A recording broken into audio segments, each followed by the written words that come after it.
Yo les amis, j'espère que vous allez bien. L'Euro a officiellement commencé et quel journée on vient de passer. Depuis hier même, on a passé des moments incroyables. Je pense qu'on est à 17 buts en 4 matchs si je ne me trompe pas. L'Euro, s'il y a beaucoup les vibes de la CAN qui s'est passé en début d'année, donc j'espère vraiment que ça va live up sur l'expectation. J'espère vraiment que ça va continuer à nous servir des buts comme ça et surtout des matchs aussi intéressants. On va faire le débrief des 3 matchs de la journée simplement parce que je n'ai pas envie de vous poster les débriefs des matchs qui sont peut-être moins intéressants que d'autres. Et j'essaie quand même de regarder tous les matchs. Donc on va essayer de faire le maximum de débriefs possible. Un débrief par jour, mais un débrief qui comporte tous les matchs de la journée. Pour les grands matchs comme peut-être, bon, Espagne-Croatie, c'est juste parce que ça vient de commencer. Mais je pense que France-Pays-Bas, on va avoir un débrief spécial pour ça. Donc abonnez-vous si vous voulez voir ça. L'Euro vient de commencer. On va sortir les vidéos pratiquement chaque jour. Je ne vais pas manquer plus d'un jour d'Euro, ça je vous promets. On va faire de notre mieux pour sortir les vidéos chaque jour. Donc abonnez-vous, likez la vidéo surtout. On passe directement au débrief des 3 matchs.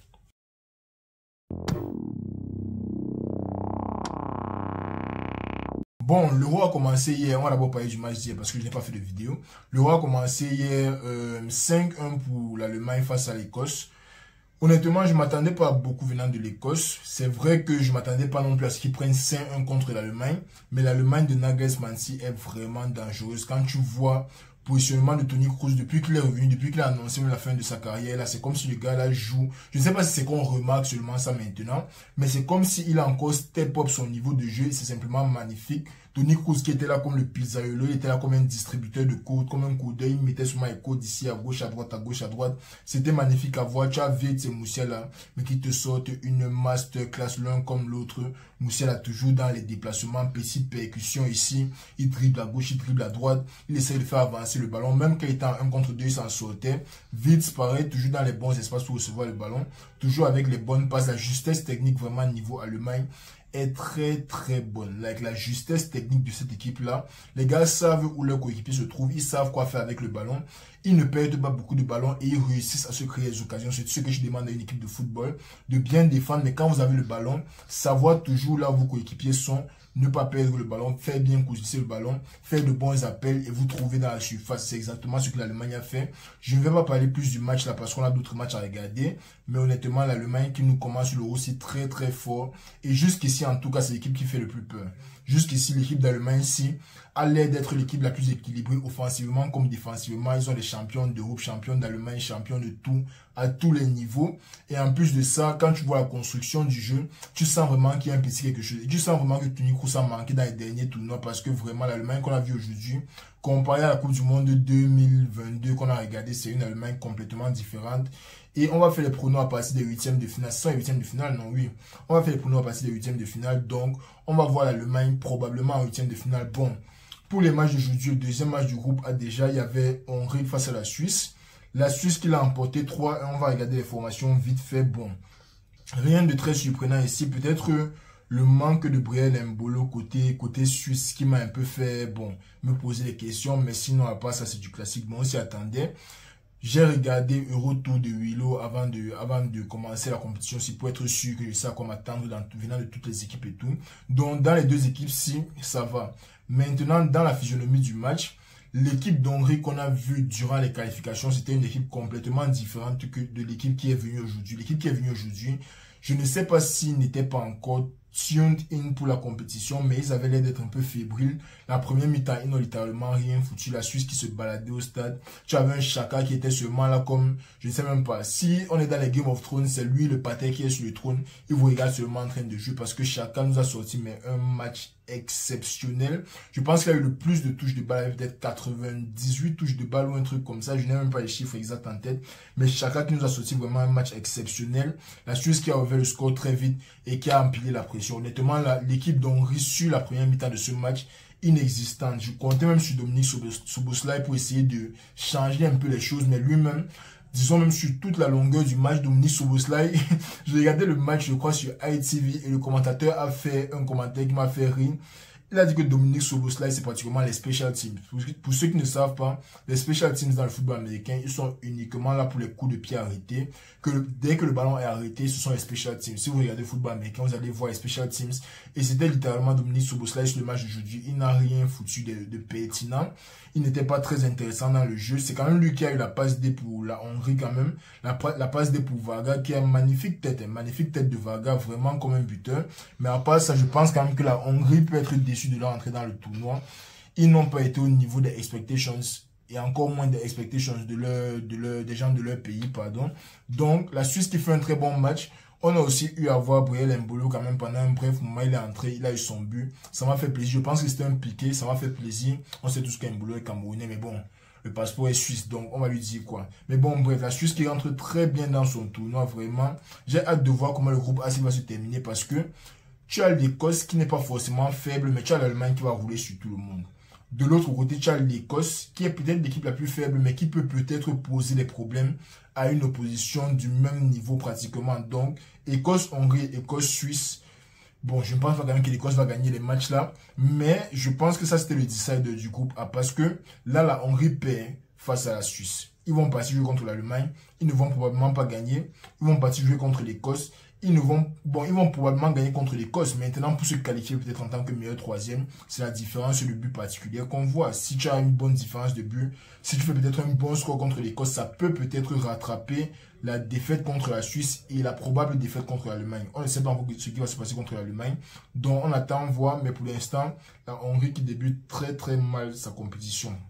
Le deuxième match de la journée, c'était Espagne face à Croatie. Espagne-Croatie, c'était probablement le choc de cette première journée.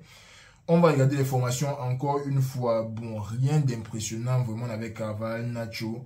Je regarde toujours les Madrilènes. Vous voyez que je suis avec mon jeu maillot du Real. C'est parce que l'Euro, si je n'ai aucune équipe que je supporte, je ne veux que regarder mes joueurs madrilènes. Je veux me rassurer qu'ils font un bon tournoi. Et c'est ce qui s'est passé aujourd'hui. On a eu un but de Carval. On a eu un but de Morata et un magnifique but de Fabian Ruiz aussi. Honnêtement, le match de l'Espagne contre la Croatie, ça fait plaisir à voir. Quand tu compares l'Espagne de 2024 ici à seulement l'Espagne de 2022, la mentalité est complètement différente. Le style de jeu même est complètement différent. Dans l'Espagne ici, tu as un Lamine Yamal d'un côté et un Nico Williams de l'autre côté. Deux joueurs extrêmement percutants. Deux joueurs qui aiment mettre la vitesse. Tu sais que tu peux jouer soit les longs ballons, soit les courtes passes comme l'Espagne aime faire. Mais ils ne sont plus bloqués dans la mentalité là que, ok, on doit faire 15 à 20 passes sans que l'équipe adverse ne touche le ballon avant d'arriver dans les goals adverses. Non, maintenant tu as l'impression que c'est beaucoup plus dynamique. Maintenant, ils n'ont pas peur de laisser le ballon aux Croates. Ils n'ont pas peur de laisser les Croates avancer. Et eux, de leur côté, ils savent que quand ils ont le ballon, ils peuvent étirer le terrain pour mieux piquer. Parce que quand tu étires le terrain, là, ça force les latéraux vraiment à ouvrir le stade. Ça force les milieux centraux, les Modric, Brozovic, les gars qui n'ont même plus les pieds pour faire des choses comme ça, à revenir forcément. Et là, tu peux vraiment créer un impact. Donc, moi, j'aime beaucoup l'équipe d'Espagne ici. Je ne m'attendais pas vraiment à un 3-0. Je voyais peut-être un 1-0 d'un côté comme de l'autre. Mais l'équipe d'Espagne qui a vraiment dominé la première mi-temps, coup sur coup. Je pense que le premier but, c'était Morata. Oui, je pense que le premier but, c'était Morata. En tout cas, le but de Morata, c'était sur une récupération basse. Je ne sais vraiment pas ce que la défense croate faisait. Il y avait même qui ici, là. Sutao et Pongraric, vraiment ce sont les qui ça les gars. Ce sont les qui ici là. Il y avait un temps que la Croatie avait une défense incroyable. Je pense que c'était la Coupe du Monde 2018. Là maintenant tu as Sutalo et Pongrasic, ce sont les qui. Tu as quand même encore Josip Stanisic et Gvardiol, mais si la défense centrale n'est pas concentrée, comme sur le but de Morata, il n'était pas aligné. Une passe, Morata d'habitude c'est 2-3 occasions pour faire mal. Sur ce match, c'était une seule occasion. Il a mis ça au fond et l'Espagne was good to go. Après ça, tu as eu le but de Fabian Ruiz. Très beau but aussi de Fabian Ruiz. Un crochet, deux crochets, il ramène sur son pied gauche le petit parisien. Il met ça au ras du poteau. Magnifique but. Le but de Carval. Belle passe de Lamine Yamal pour Carval qui met son but. Lamine Yamal, il faut qu'on en parle. Avant même toute chose, il faut qu'on parle du petit Yamal ici. Parce que ça, c'est un petit qui a le potentiel pour révolutionner non seulement le jeu du Barça, mais aussi le jeu de l'Espagne. Quand tu vois comment il joue, il est constamment dans la percussion, constamment dans l'essai, constamment dans la déstabilisation. Quand Lamine Yamal touche le ballon, sur 10 ballons touchés, 7 il essaie de déstabiliser, 7 il essaie de partir en grippe, 7 il essaie de faire une différence comparé à d'autres joueurs classiques d'avant qui vont souvent prendre les gens comme les Oyarzabal. Quand tu avais Oyarzabal en ailier ou bien en buteur, il va souvent te prendre le ballon, se tourner, jouer une passe, essayer de faire un appel. L'appel là ne passe pas, il revient, vous fait tourner le ballon. L'Espagne d'aujourd'hui avec un joueur comme Lamine Yamal, c'est un gars qui est très percutant et qui fait du bien à voir jouer. Quand tu le vois aussi le ballon, tu sais toujours quelque chose va se passer. Tu sais qu'il a quelque chose derrière la tête, tu sais qu'il va essayer de provoquer le gars qui est en face de lui. Et ça, c'est magnifique pour nous les supporters. Maintenant, s'il y a une petite critique que j'ai par rapport à Lamine Yamal, c'est peut-être son dernier geste. Je ne dis pas l'avant-dernier geste, c'est-à-dire la passe. Je dis le dernier geste, c'est-à-dire le tir. Je pense que les tirs de Lamine Yamal ne sont pas encore au niveau là. On peut lui pardonner ça parce qu'il a 16 ans et il fait beaucoup de bonnes choses. Mais je pense que s'il arrive à progresser niveau tir, niveau prise de décision, niveau trouver l'angle pour frapper, je pense que Lamine Yamal peut être peut-être top 10 ballon d'or un jour. Donc on va voir ça, mais pour l'instant, très beau match vraiment de l'équipe d'Espagne, si ça m'a fait très plaisir. Et on passe au troisième match qui était Italie-Albanie. Et ça, c'était peut-être le match, ça c'était probablement même le match qui m'a fait comprendre que l'Euro 6 sera crazy. Parce que tu as 25 secondes dans le match. Je n'étais même pas encore concentré. Honnêtement, je n'ai toujours pas vu le ralenti du but là. Ça avait l'air de venir d'une touche. Je ne peux même pas expliquer pourquoi l'Albanie a eu le ballon dans la surface de l'Italie dans les 32 premières secondes. Mais ça, c'est exactement ce qu'un pays comme l'Albanie vient en Coupe du Monde pour faire, pour créer, je dis même en Coupe du Monde à l'Euro, c'est exactement ce qu'ils viennent à l'Euro pour faire un hold-up. Ils savent que dans leur groupe, il y a l'Espagne, la Croatie, l'Italie. Ils ne vont probablement pas sortir dans les deux premiers, probablement même pas dans les trois premiers, mais je pense que le football, c'est un sport d'émotion. Le football, c'est un sport qui te procure des émotions inexplicables, que ce soit dans la victoire, que ce soit dans la défaite. Les Albaniens, ils s'en souviendront toute leur vie. Je pense que c'est leur deuxième participation à l'Euro, si je ne me trompe pas. But en 30 secondes, dont mon volume était peut-être à 30%. Ça a spike de 30 à 120% en une demi-seconde. L'Albanie qui était chaude, bouillante en entrant dans le match. Pas parce qu'ils pensaient qu'ils allaient trop tuer l'Italie, mais parce que le but dans les 30 secondes, là, ça te donne une confiance incroyable. Et là, côté italien, si tu es un Italien, tu encaisses 30 secondes dans le match, il y a deux façons de prendre ça. Soit mentalement, c'est like, oh shit, on doit faire quelque chose absolument, on doit essayer de se précipiter. Soit vous prenez votre football, vous savez que vous êtes l'équipe supérieure et vous jouez progressivement, vous avancez progressivement, vous cherchez vos occasions progressivement. L'équipe d'Italie est très concentrée aujourd'hui. Je me demandais un peu à quoi ça allait ressembler parce que l'équipe qui a gagné l'Euro dernièrement était une équipe complètement différente. Je me demandais un peu à quoi l'Italie va ressembler, mais honnêtement, ils ont un très bon collectif. Les joueurs que j'ai pu sortir du lot vraiment, il y a Pellegrini, il y a Chiesa, il y a Barella et il y a Jorginho. Jorginho déjà il ressemblait beaucoup à Toni Kroos, pas dans les longues passes et tout, mais tu as l'impression qu'il gérait toujours tout, il maîtrisait toujours le tempo du match. C'est son job dans l'équipe-ci, c'est son job en tant que 8 dans l'équipe-ci, de maîtriser le tempo du match, de décider quand l'équipe avance, quand l'équipe recule, quand l'équipe accélère, quand l'équipe baisse un peu la vitesse. Jorginho, magnifique match. Barella qui vient avec un très beau but aussi, bon. Le défenseur albanien, questionable. Parce que, honnêtement, le ballon venait tout droit sur lui. Il aurait pu simplement, ça venait sur son visage, mais il aurait pu sauter pour peut-être essayer d'amortir le ballon. Facile à dire quand on regarde les ralentis. Mais je pense quand même qu'un joueur plus expérimenté aurait au moins mis la tête. Parce qu'en fin de compte, tu es un père de je ne sais combien d'années. Tu dois être capable à put your head on the line pour sauver un but quand c'est à l'Euro. Donc, l'équipe d'Albanie, on savait déjà qu'il n'était pas plus fort que l'Italie. Mais l'Italie, vraiment, dans les mouvements, dans les déplacements, Chiesa très percutant. Tu as Pellegrini qui vient toujours en deuxième neuf, essayer de créer une fausse piste. Parfois, il décroche, il laisse Di Marco avancer. Honnêtement, l'équipe d'Italie, ici, ils peuvent faire très fort. Je les attends sur les prochains matchs. Je pense que je vais débriefer tous les prochains matchs du groupe-ci. Que ce soit Italie, Croatie ou bien Italie, Espagne. Je vais débriefer les deux matchs là parce que ça sera intéressant. Mais l'équipe d'Italie, ici, ils sont très bien rentrés dans leur sujet. Ils ont encaissé dans les premières secondes, mais ça ne les a pas, ça ne les a pas face, ça ne les a pas déstabilisés. Ils n'avaient vraiment pas à les déstabiliser. Attaque sur attaque, et d'ici la 17e minute, ils étaient déjà revenus à 2-1. Ils auraient pu partir 3-1, même 4-1. Mais ce qui est intéressant dans le genre de match aussi pour l'Albanie, c'est qu'ils n'ont pas laissé l'Italie prendre beaucoup trop d'avance. Ils ont toujours gardé l'Italie within arm's length, ce qui ne veut pas dire qu'ils allaient forcément faire un truc, mais ça encourage à l'entrée dans les dernières minutes. Si vous voyez à l'entrée dans les dernières minutes, il faut un magnifique, mais vraiment magnifique arrêt de Donnarumma. Je ne sais pas si c'était peut-être son deuxième arrêt sur la soirée, peut-être troisième frappe cadrée, je ne sais pas, mais magnifique arrêt de Donnarumma, littéralement avec la côte pour tenir le score. Très beau match de l'Italie. L'Albanie aussi qui a fait son match honnêtement, réussi à marquer dans les premières minutes. Même quand vous avez encaissé 2 buts, vous n'encaissez pas plus que ça. Vous gardez le match assez ouvert pour essayer de push dans les dernières minutes. Si c'est ça leur tactique et si ils gagnent au moins un match sur 7 euros, je pense vraiment qu'on pourrait voir l'Albanie en 8e de finale. Honnêtement, tout est possible dans l'euro aussi. Sur ce que j'ai vu déjà les premières journées-ci, moi je m'attends à un euro crazy. Et avec ce que l'Albanie a fait aujourd'hui, ça pour moi c'était une performance respectable pour un pays qui a seulement quoi 2 millions combien d'habitants là. Un pays qui a seulement 2 millions d'habitants, moi je pense que c'est vraiment encourageant de faire une entrée dans l'euro comme ça.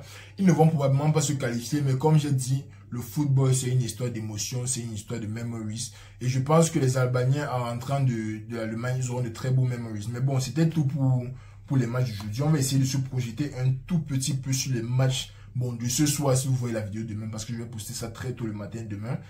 Pologne, Pays-Bas, je ne vais pas trop en parler, je vais juste donner mes pronostics. Pologne, Pays-Bas, moi je donne une victoire, vu l'euro qu'on a déjà eu jusqu'ici.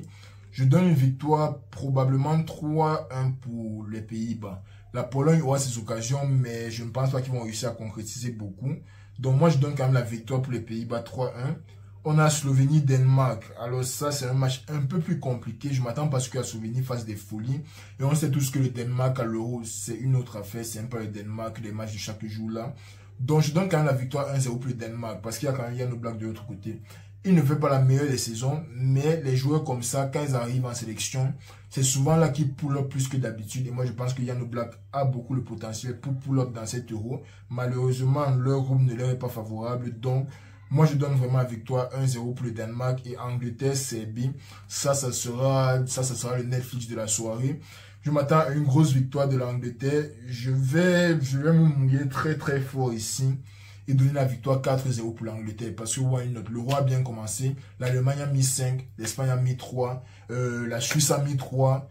L'Italie nous a sorti un match exceptionnel, l'Albanie aussi. Donc l'Angleterre, je m'attends vraiment aussi à des feux d'artifice dans ce match-là et 4-0 pour l'Angleterre. Bien sûr les amis, si vous êtes encore ici, n'hésitez pas à me dire ce que vous pensez déjà du format de vidéo aussi dans les commentaires. Et dites-moi ce que vous avez pensé des matchs d'aujourd'hui parce que le match de la Croatie était quand même un peu décevant. Dites-moi qui vous pensez a fait un bon match aujourd'hui, qui n'a pas forcément mérité sa victoire. Moi je pense que toutes les victoires étaient méritées. Peut-être que l'Albanie aurait mérité un peu mieux vu ce qu'ils ont proposé. Bon. Dites-moi seulement ce que vous avez pensé en commentaire. Mais sinon, c'était tout pour la vidéo d'aujourd'hui. J'espère que vous avez apprécié. L'Euro est lancé. Comme j'ai dit, on va faire des vidéos chaque jour de maintenant jusqu'à peut-être l'année prochaine. Likez la vidéo, abonnez-vous. Et on se reprend demain pour le prochain débrief. Prenez soin de vous, on est ensemble.